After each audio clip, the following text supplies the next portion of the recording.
So continuing looking at escapes, we looked at mount escape to deep half guard and the back escape to deep half guard. Let's look at side control escapes to deep half guard. So two variations on this. Simon's got me cross face underhook and then side control bottom.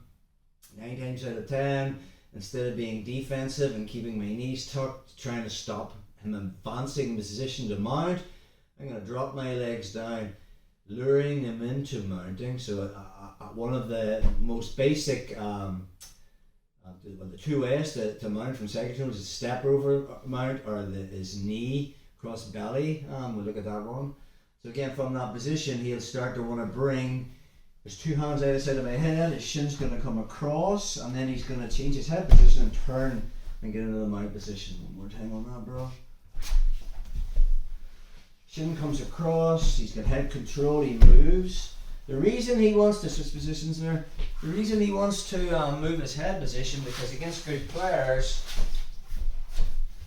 I don't want my head, if I'm here with a cross face underhook and I start to move from side control to this position, it's very hard for me to get my right hip on the mat from here. So two hands will go on the mat, head over his, and now it's the turn of my hip which gets me in the mount. But from a bottom perspective, we kind of want to close that down. So when I'm here, and he comes across, I'm using my left elbow, okay, to stop his knee heading going to the mat.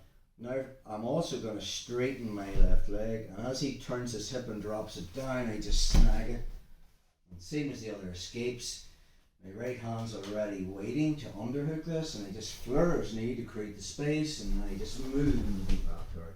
And again from there, we looked at 3 different options from this position. The first one was over the top. I'm going to put Simon's right hip on the mat. Replace my right arm with my left. Just move into the over-under path.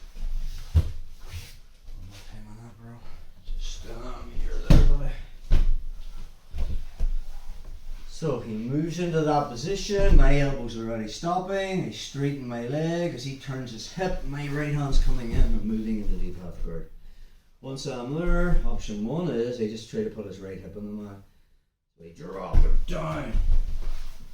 And then replace my right hand with my left hand, keeping it simple, back stepping into side control. Another option is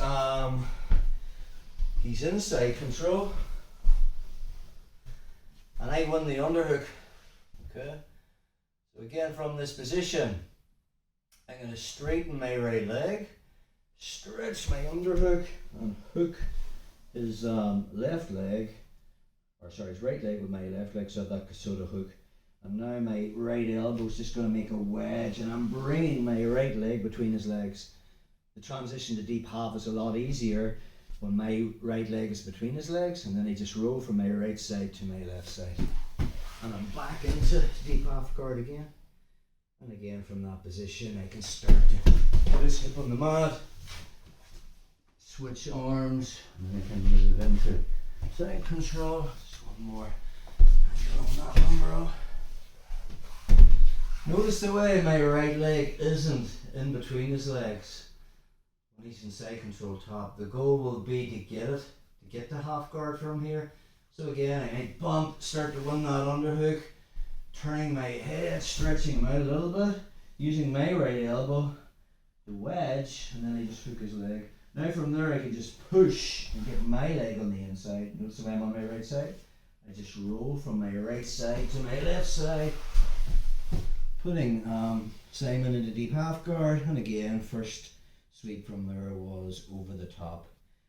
Just put his right hip on the mat, replacing my right hand with my left hand, pressure, back step, side control. So 2 variations there.